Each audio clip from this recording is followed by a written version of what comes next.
When I first did a ranking of all the third Doctor stories, I said that was the hardest list I had ever done. Now I know I was wrong. This is the hardest list I've possibly ever done.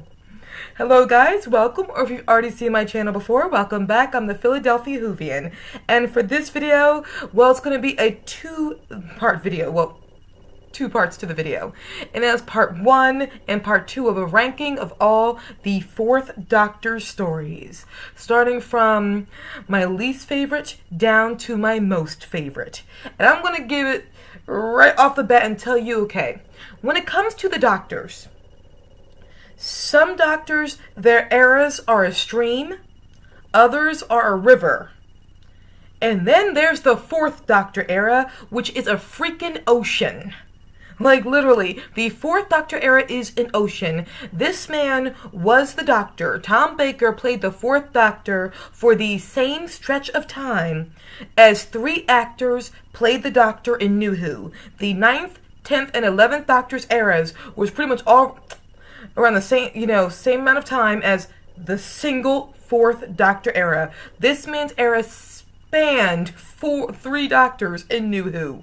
That's how long this man was a Doctor, and his era was just magical. Absolutely magical.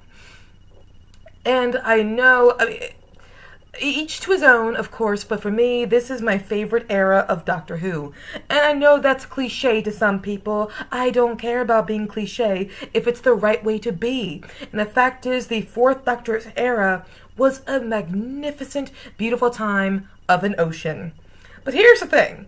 Like an ocean, the waters that run deep also run dark. And what I mean by that is, okay, with my second video, which is going to be the top, 21 stories of his, those are the time where the water, of the ocean that was the Tom Baker era, was at the surface, so everything was clear. Like my top 21 stories of his, which will be the second video, that's exactly in the order I know for a fact that it is going to be in.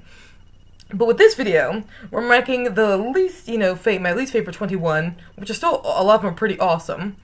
This one got murky because I got deeper into the ocean that was the fourth Doctor era, and it got complicated really quickly because I just didn't know where to place certain things, and I just did the best I possibly could.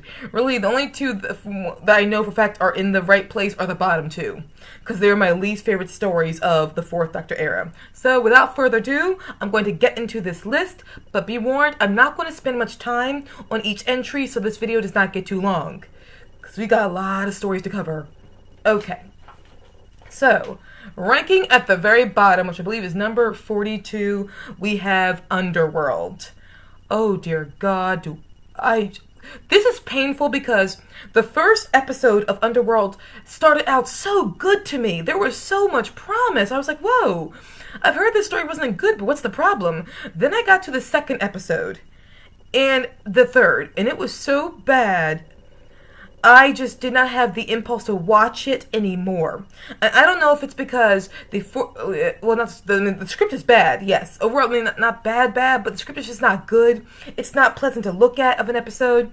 But also, either because of the green screen that the actors had to stay in front of, or because Tom and Louise, their chemistry was just, they were just at each other's throats at this point so much that there was no chemistry between Leela and the fourth Doctor, which is very strange, because usually, even when they're arguing, I still feel a deep chemistry between these two. Like, I still feel like they're connected. This, I felt nothing. And it could be the fact that the script would not allow them to. The green screen completely disorientated them. Or they were fighting. I don't know what it is, but they were not together in this one. Then the next one we have, from least favorite to most, is The Leisure Hive. Okay, The Leisure Hive is not terrible, but it just doesn't stick out to me in any way, shape, or form. I didn't care about it. Like, I was sitting there watching it, and I was like, wow, I genuinely don't care about much that's happening right now, and it did not engage me. That's it. That's the term for it. I did not get engaged in the storytelling. Next we have up The Brain of Morbius. Okay, this story, now it's weird. When I first saw this story, I absolutely loved it. Then the more I thought about it, and I said, okay, the Sisterhood of Karn I overall really like. But I'm like, wait a minute, this story doesn't make that much sense, because just keep the Doctor's head on his head and just transfer the brains. That's all I gotta do. Don't gotta cut off his head. You really don't. It's a story that just doesn't work really very well the more you think about it. But that being said, a lot of, the Doctor and Sarah Jane Smith give great performances in this. But no, this is one of the stories where I liked when I first saw it, but over time I just didn't care to watch it over and over and over again. It's become my least favorite story of that season. Now we have the next runner-up, from least favorite to more favorite, from the Key to Time series of season 16 of the 4th Doctor era. We have from it the Armageddon Factor. Okay, this is strange because I know a lot of people do like this story. I don't. Oh dear Lord, I don't. This is the last story to this season, and it's by far my least favorite. I forget what happens all the time. I stop caring about what happens. It drags on for way too long. And it's a pity because there's a good idea to this story. A really good idea. Just over this course of the episodes, I get less and less interested in what's happening and also lose focus of what's happening. That's what it did for me. Okay? So next we have Revenge of the Cybermen. Okay, I do not hate this story the way a lot of people hate this story. For clarification, I understand why you hate this story. It makes all the sense in the world to me why you hate this story. But I don't, because I was just so warned in advance, and the story, the premise is very good, but I'm still not going to sit here and deny that there are some flaws to it, or that it's this awesome story. It's average. But I still do enjoy it, but it's still average, and I admit that. So, the next one we have Meg Loss. Okay, with Meg Loss, this is a strange one. I went into the story not caring less about it. In fact, Meg Loss was the last story that I saw of the 4th Doctor's era. Yes, Meg Loss was the very last one. And when I first started watching it, I was like, I don't care about what's happening here. Maybe it's because I was just so fatigued by what I was seeing, but then all of a sudden I was like, wait, is that Barbara? And Jacqueline Hill, yes, that was the actress who was in this role, and she was in Meg Loss. Jacqueline Hill, who played Barbara from the 1st Doctor's era, is now in this story. And I was like, oh my god! And Meg Loss overall, over time when I was watching, I said, I am entertained overall by what I am seeing. I really am. It began to hold my interest. It did. And then, also with her character, she was willing to sacrifice the Doctor because she believed he was guilty. Then it turns out he was innocent the entire time. There was an imposter who impersonated him. A cactus guy, I call him. And then she figures out she was wrong, and what does she do? She sacrifices herself to save Romana. So Barbara sacrificed herself to save Romana. I know it's not Barbara, but you know what I'm saying. But that's what I liked about that is it showed that it was brave. It didn't show that she, have her character just be pure evil. She was superstitious, she was paranoid, and she gave into the hysteria that comes from religious fanaticism, yes, but in the grand scheme of things, she sacrificed herself to save Romana once she realized she was wrong. This woman is not all bad. And I like when a story will do that. They will risk it and be like, there's not black or white here. There are shades of gray, which I gotta give credit to. Next one we have is The Keeper of Traken. Okay, I heard so many bad stories about The Keeper of Traken. And maybe it might be because I heard bad stories about The Keeper of Traken that I was prepared for it. But actually, guys, I like the story. The Keeper of Traken. I'm not against it. I was like... In fact, it kind of reminded me of Game of Thrones meets Doctor Who. I'm not saying it's as good as Game of Thrones. I'm not. But it reminds me of it in the sense that you've got this political, backstabbing everywhere. And... this just going behind people's backs and doing one thing for a political reason versus another thing for a political reason, and then deception within a family, etc. and so forth. And then there was Nisa. Okay, this story brought me Nisa, and if you saw my companions list, she's one of my favorite companions, and she was awesome in this.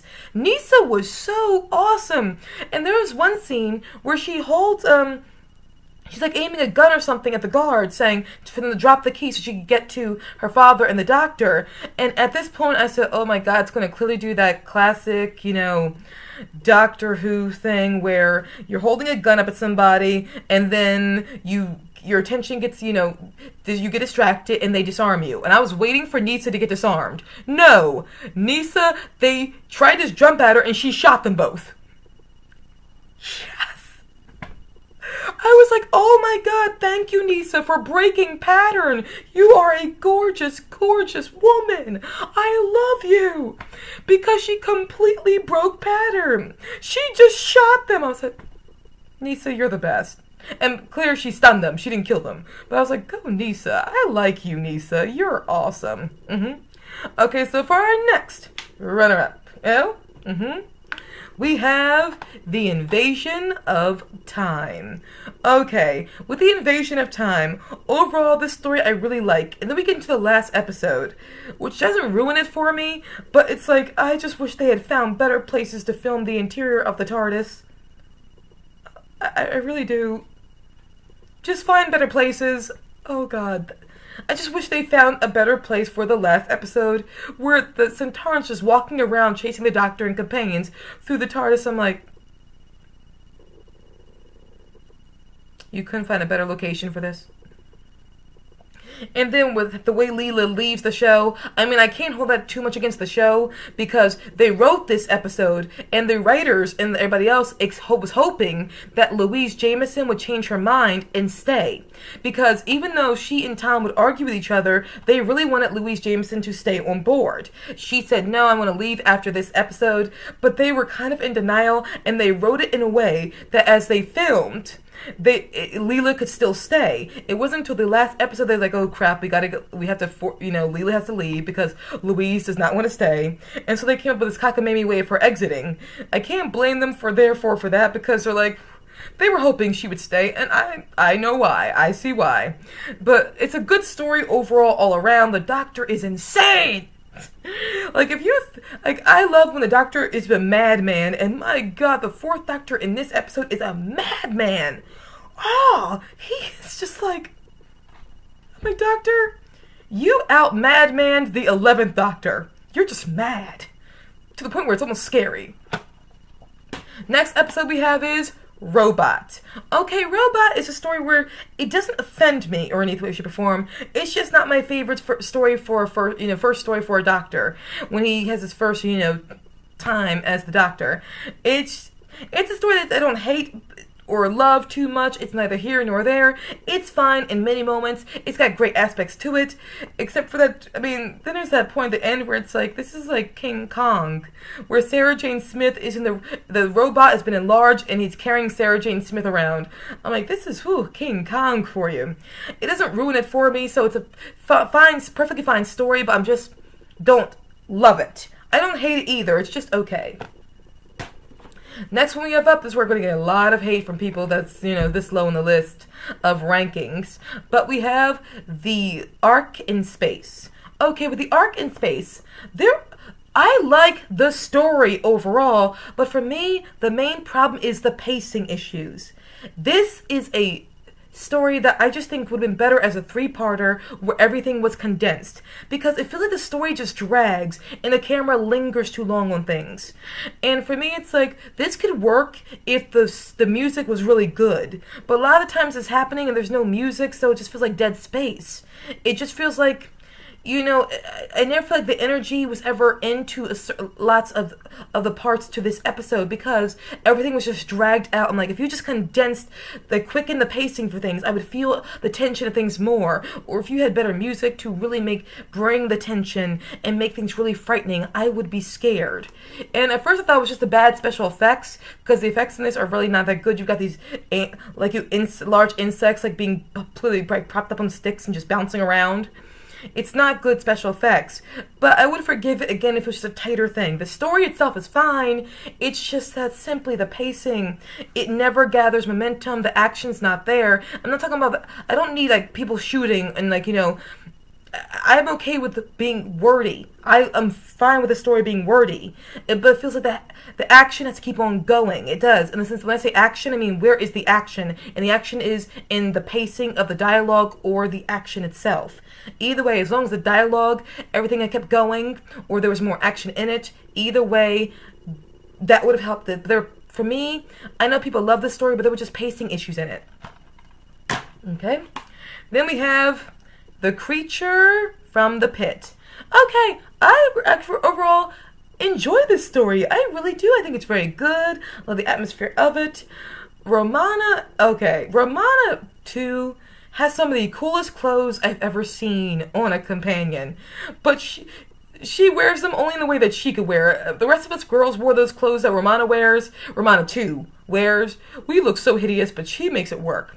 No, but overall, I really love this story. Actually, a lot. It's just simply that I don't go back and watch it very often. Next one we have up is The Centauran Experiment. Actually, I love this story a lot, too. It's perfectly fine. Just two-parter. It's good. Got nothing wrong to say about it. Next we have up is The Android Invasion. Okay, I know some people absolutely hate this story, and I understand why. It is not a perfect story, but I just like the look of it. I like the way the androids were designed. I like certain, where it starts off, and then it's just like, you see the faulty android just jumping to his death. I like the use of the pubs. I like the way it was lit and the way it was shot. I was okay. The pacing was enjoyable. There are many aspects of it that I do like. And then when the android of the Fourth Doctor goes in there, something about the Fourth Doctor android is intimidating. And then when the Harry Sullivan android, I think it was the Harry Sullivan android, it was surprising Harry Sullivan, by the way, there too. That was really surprising. And I like that surprise. But shoots, Tom Baker's android, the Fourth Doctor's android, because he thinks it's really the Fourth Doctor, and then Tom Baker's android just says, "Satisfied?"